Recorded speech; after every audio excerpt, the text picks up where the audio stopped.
24 age group, it was 46%, versus 5% over 65. So you can see that age differential coming into play. And even when you look at the whole thing, at 13%, people under 55 years of age, 20% of those did actually take a course. So older people are actually swinging the data in a slightly different direction. However, what we're finding is that older people are starting to take up internet usage and courses more and more as time goes on, and they get comfortable with the technology. So next slide, please. Now that's all really positive, but this slide kind of puts things in perspective, I think, because in terms of training, adult education, you can see that this study by the Institute of Fiscal Studies, and this came out of a report sponsored by the Joseph Rowntree Foundation, that actually spending on education has fallen by nearly half in the period from 2010 to 2020. And we are one of the lowest spending nations in terms of GDP in the developed world, certainly in Europe. France and Germany spend 4 or 5 times more than we do per capita. So it's a bit of a dichotomy, isn't it? Because there's less money available, and yet we're starting to see some very specific targeted growth. We know that when it comes to the adult education budget, we've got funding that is greater than the actual spend. So it doesn't all get spent because the rules make it difficult for people to spend all of that. So certainly this says that, you know, funding has slipped so far back that it's bound to be having an impact on the amount of training that happens, albeit we have seen apprenticeship funding increase quite dramatically. And in many ways, the funding for apprenticeships has replaced traditional funding that we would have seen in the past. So over to the next slide, if you would. So finally, the myths. That was a bit of background to put things in context. Myth number 1, online learning is not as effective as class-based teaching. Well, a study commissioned by the World Economic Forum in April 2020 found that if you could remove the access barriers to online learning, in fact, it was as, if not more effective in some situations. The retention can be much, much higher. They say in the order of 25 to 60%. Students tend to retain more information. They can learn at their own pace, go back, reread, they can skip stuff, and they can accelerate through concepts that they already understand and spend a bit more time on the things they find a bit more challenging. And in doing so, it actually takes less time to complete a syllabus online than it would in a class-based scenario, because I guess you're having to keep pace with the cohort, everybody in the class, and that can only move at a certain pace. And there's clear evidence to say that first-time pass rates are not in any way detrimental. And that's certainly our experience at the Digital College. Our online qualifications, we are experiencing pass rates in excess of 92%, first-time pass rates. And our vocational courses, that jumps up to 97%. Now, I think it's safe to say that some people within educational establishments have not embraced online learning, and it can be for a variety of reasons, because their subject matter cannot be done online. It could be that they're maybe set in their ways and that's the way that they like to deliver. It could be fear of change and this is the thin end of the wedge and our jobs will go. But as we'll find out, that is not the case. Their jobs will change, but we think they'll become more effective and the learners will get better outcomes and results. So moving on to myth number 2. Online learning has low levels of engagement. Well, there's an element of truth in that. So that's coming from an online practitioner. We find on our employability programs, there's a key period between someone being registered for a course and them starting the course. And the advisor and we and the coaches have a great role to play to encourage that person to get on the first step of the ladder and start that particular course or qualification. What we have found is that participant choice is a key factor in engagement. So perhaps in the past, we were more interested in saying to our learners, we've got these courses, why don't you take that one? Whereas I think what's happening today is that people are talking to the participant, the learner, and saying, what is it you want to do? What do you want to achieve?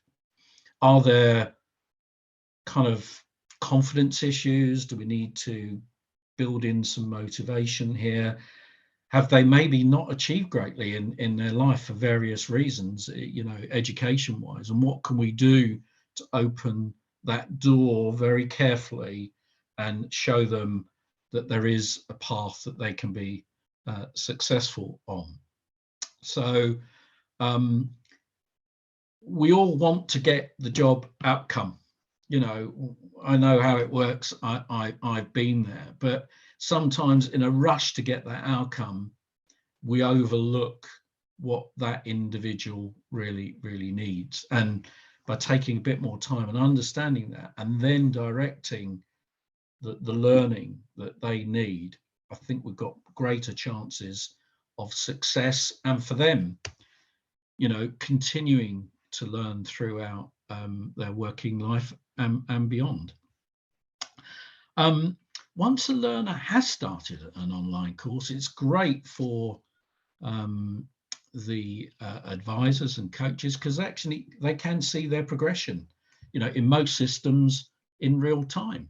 So you can check how they're doing, discuss with them things that might be holding them up, either in their life or in the learning itself. They are in control. They can take control of the pace of their learning. And provided that the online learning is of good quality, they will achieve good results. One of the things I would caution you against is technically overbaked courses. Some designers pull together fantastic course material that is very interactive. It uses lots of different bells and whistles, and that's brilliant, but not for everybody. So if you're looking at people that are perhaps not achieved much in their education in their early life, that probably is going to be another barrier for them. It's not going to help them. Those courses are designed for people that have already got a sound education and are not, you know, are not fearful of the technology and coming to terms with it and using it. I've probably got experience of doing it elsewhere. So that's something really to bear in mind, that you can have the most brilliant course, the most brilliantly designed course with the best bells and whistles, but is it going to work for that individual? In our experience, simplicity is often the best solution. Okay, on to the next slide, please. Now, this is a quote from someone who's probably got the longest job title you've ever seen. Simon Guys, the Global Pro Vice Chancellor for Digital International Sustainability and Development at Lancaster University. That happens to be where my eldest son went. He says that his colleagues are reporting greater engagement with their students than face-to-face in a big lecture hall. So even when they all come back, they wouldn't necessarily choose to go back to the lecture hall, and they're now thinking, how can they complement their online teaching with different types of student engagement? So everybody is kind of thinking there were elements of what we did with online learning when we couldn't do place-based or classroom-based learning that actually really worked, and that can augment and complement what we already do. So that's just a quote to underpin some of the perception around engagement. Next slide, please. So this talks about online courses being too rigid to support different needs. Well, it can be very, very flexible, actually. There's a flip side to this, that a lot of the people that we come across who maybe haven't got a lot of education under their belts are really fearful of educational institutions. We see it when people are doing basic qualifications. They get to the point of actually doing the exam, and then they get extremely nervous, apprehensive, and anxiety creeps in.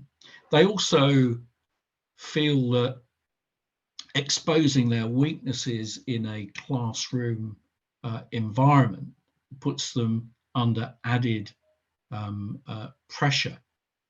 So whilst the subject matter may be rigid of sorts, although they can go back and forth and look at the learning material, which is not so easy in a place-based environment, it allows them to do it when they want, at a pace they want. They don't have to travel to get there. They can build it around their families and what they do. They pick the right time to learn. And we know through feedback that the modular micro approach to online learning, where you take small bite-sized modules and deliver that learning and embed the key learning points, really does work. And we know that from the retention statistics that I've talked about earlier.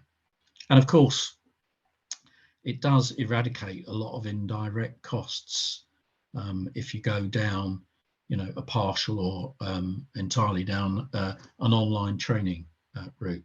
So let's move on to myth number 4.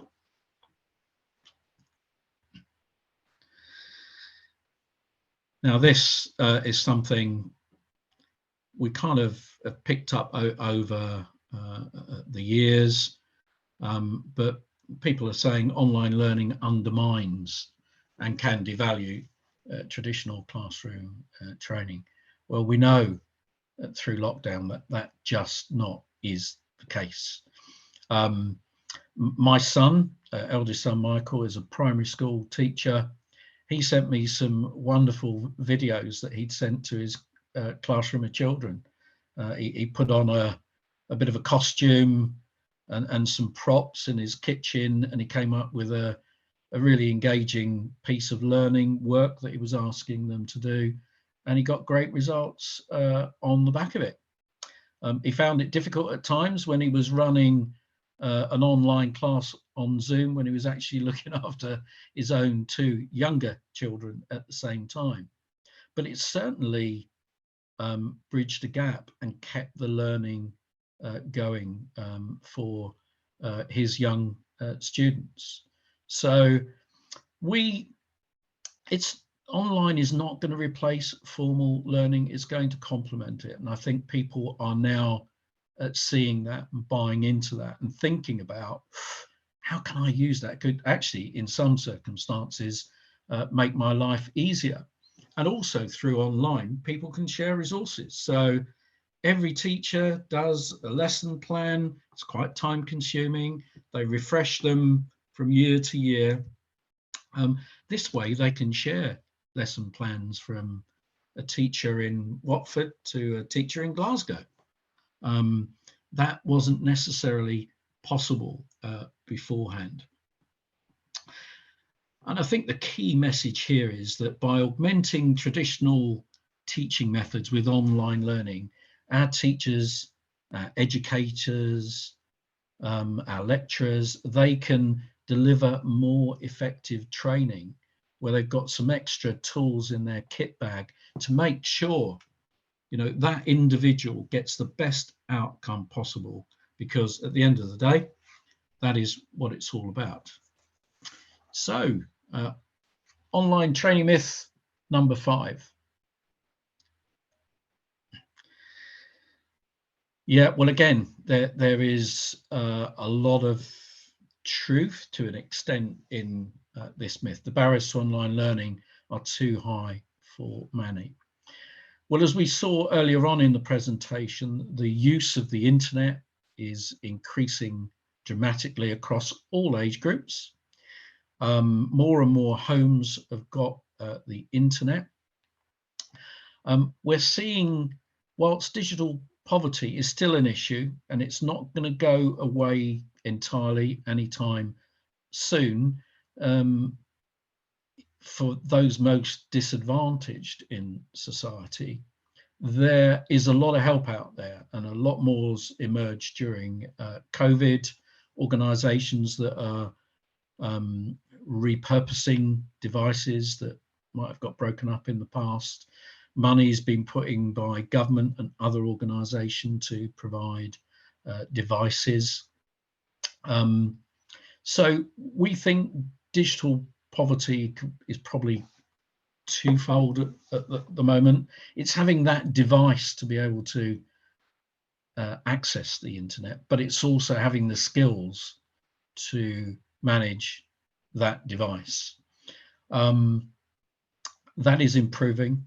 And what we're seeing is that a massive increase in the use of mobile phones as the first device when people start to interact with the internet. I don't know if you do it. I you know, in the past, I've tend to look at whatever it is on my mobile phone, and then maybe have gone to a desktop to complete whatever it might have been a transaction. I now do a lot more on my mobile phone. And I have done a number of our courses on my mobile phone, and we're finding that is a preference for people if they can study the course on their mobile device. And I think in terms of the people that we're supporting on employability programs, we've got a greater chance of them getting access if online learning can be integrated with their mobile devices. So that is the 5 myths. I'm just going to sum up now with a final slide before we start to take any questions. So what does the future look like? Well, we are definitely going to see continued growth in online learning. The experts tell us that is 15% per annum, but it feels like it's more to me, certainly from where I'm standing, and the increase in usage that we have seen at the Digital College. Machine learning and artificial intelligence are really going to improve and guide learner development, and they will lead to better outcomes.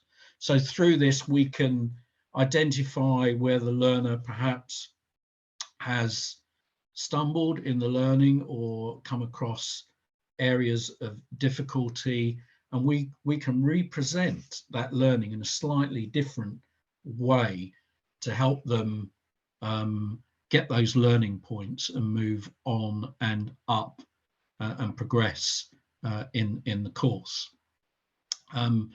We are likely to see that online examinations are going to be kind of come the norm. I don't know when it's going to happen, but maybe in the next 3 to 5 years, we'll see the balance change, and online exams will be the primary method of examination, and classroom-based invigilation will start to diminish.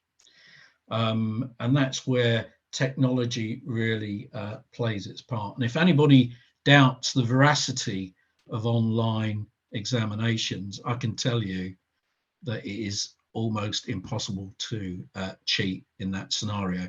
I think it's easier to cheat actually in a large hall of 50 or 60 students and maybe 1 or 2 invigilators.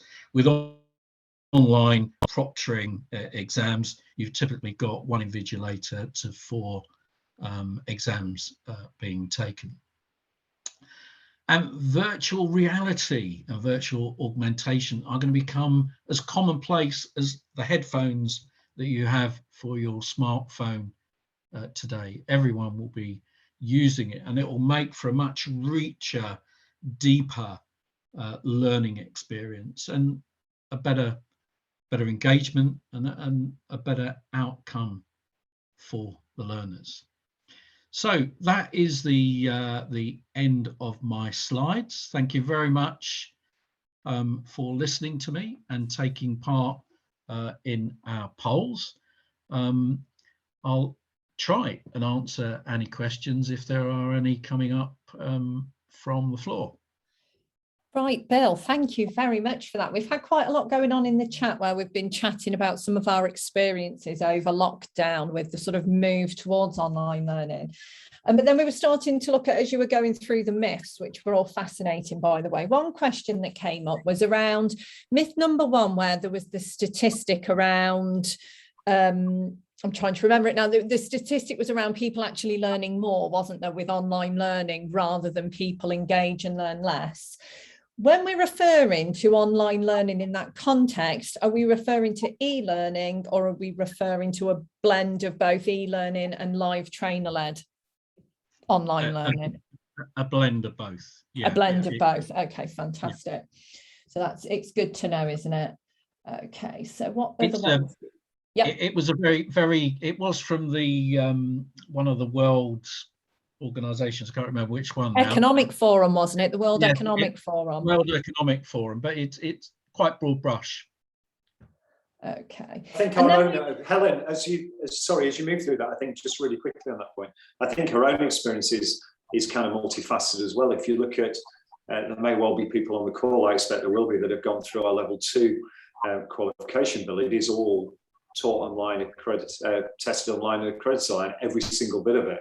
And there's obviously human interaction in that, but it is quite certainly a very digital and online process. And then you look at our level 3 qualification, 15 to 20% of that is knowledge based, so it's completely online taught knowledge. A lot of the other things have collaborative sessions and blended learning and virtual classrooms and that involved. So it could be, depending on how it delivered, up to 50% delivered digitally. I think it's absolutely future. I mean, don't get me wrong, the IEP has moved towards that philosophy over the last couple of years, but it was certainly expedited by COVID, and it will never change now. It will be in that commodity. The only difference may well be with a level 3 qualification is there may well be a number more sessions in a classroom together rather than that element being delivered digitally. And I'm very comfortable with that way of learning. I think it creates an environment where everyone can really well engage. So that's good. Sorry, Helen, to interject there, but our own experience is similar, isn't it? It is, yeah, and we've had, as you will have seen, Scott, we've had a lot of conversations on the chat around that. One of the comments that Samina shared was, I think the biggest challenges faced by potential learners initially was not having equipment, especially with homeschooling children. But that seems to have got better as a booking. And as a booking platform who speak to hundreds of learners a week, they are more at ease at online learning than at the start of the pandemic. So we've talked about how actually people's ideas or feelings about learning online has changed, and that's a positive. also. So I'm just trying to look at another one. So Mel has said one of the problems stroke barriers we faced was that although the learning was done online, the assessment had to be done at an accredited centre. This held up the process and was frustrated for the learner.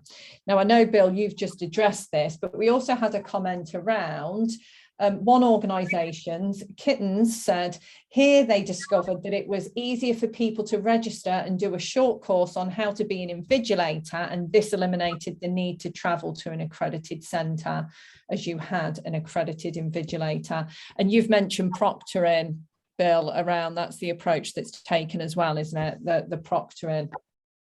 Yes, so we've seen a sea change in the, I would say 18 months ago, 30% of our exams were proctored, and today it's more like 90%. So we've seen an absolute sea change in the, you know, if people have the capability to do an online exam, it is always their first preference, because why wouldn't you do it in the comfort of your own home? You know, you've got you've got more time to prepare for the exam and get comfortable. More relaxed. You can relax. You don't have to travel. You're not worried about whether the bus or the train turns up. You know, all that sort of stuff.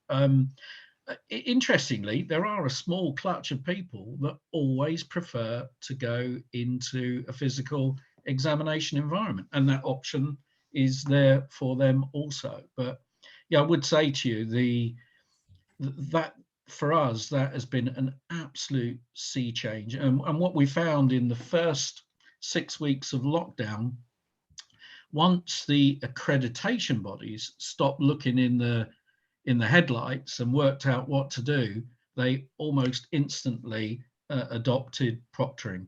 And that was probably the biggest obstacle we were coming across.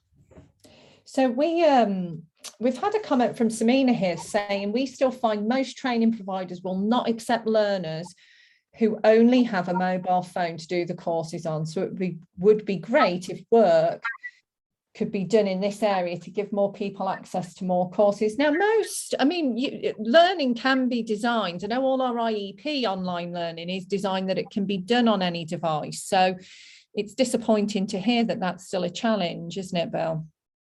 It is. And, you know, from my time working in Welfare to Work, you know, the organisation I worked for had lots of trainers, they had lots of classrooms, which were mostly empty. They kind of did things in a very traditional way, and there's nothing wrong with that. But from the very onset at the digital college, we said, let's make it simple, let's make it easy, and let's make it mobile friendly. So, you know, I would say to you, the vast majority of people that do courses like personal license holder, for example, and that's a qualification, do it on this. Yeah. We know, you know, hundreds of people doing qualifications like a CSCS card. They do it on that. And this is construction people. You know, yes, and it comes down to the design as well, though. And you were talking about quality in design earlier when you were talking about interaction. When it's designed, it needs to be designed with that in mind, that it may be used on, and that changes the approach to design. So that can be key also. It's interesting you say about construction. My partner is a construction worker, and he did his CSCS card exactly that way.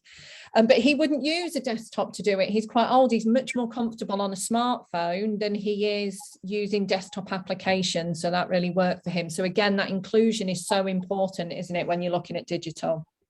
Yeah, I mean, you know, my daughter is 35. She comes to visit and she watches Netflix on this. I mean, it's what people do. And as more and more people are using that mobile as their first port of call to transact over the internet, we've got to make sure that the technology fits with it. So Christine's shared a very interesting point around accreditation or taking qualifications at home, especially if it's an exam. You still have the stress of whether your internet will let you down. Had some crucial, I think she may have meant critical moments or crucial moments in the last 12 months. I hear you, Christine. It's always when you least need it that you get that unstable Wi-Fi moment, isn't it? Yeah, and we do experience those problems, and they are very frustrating. And you know, I think that is something that does happen on occasion. It does get sorted out, but nonetheless, it does cause stress for some people. I think the technology around that again will improve over time.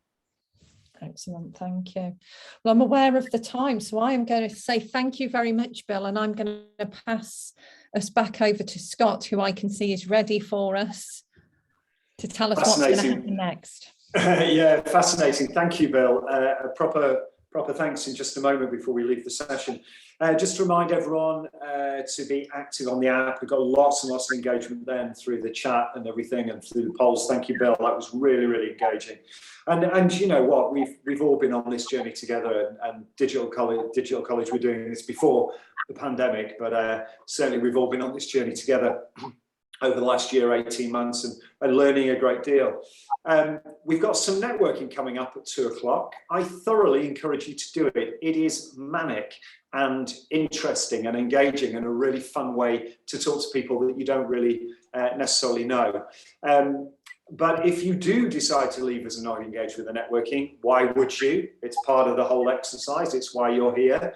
But if you do, then head back to us tomorrow from 10 a.m. and we will have App 10 presenting, and our very own, as it were, from Mesmer, Louise Doyle, who I saw earlier on, is the participant in this session. So we'll name check Louise. It'll be a fantastic presentation from Mesmer and App 10 tomorrow, and then lots more networking. Lots of prizes still to win, lots of opportunity to engage, lots of chance to go to all these the exhibitor stands, check their stuff out, get involved. This conference is great, but it's even better if you get involved through the app and do lots and lots of different things. So very lastly, thank you very much again, Bill. We go way back. It's really good to have you here, and thank you very much for your time. And we look forward to seeing you all at 2 p.m. through the app on the networking sessions. Hold on to your hats. Thank you, everybody.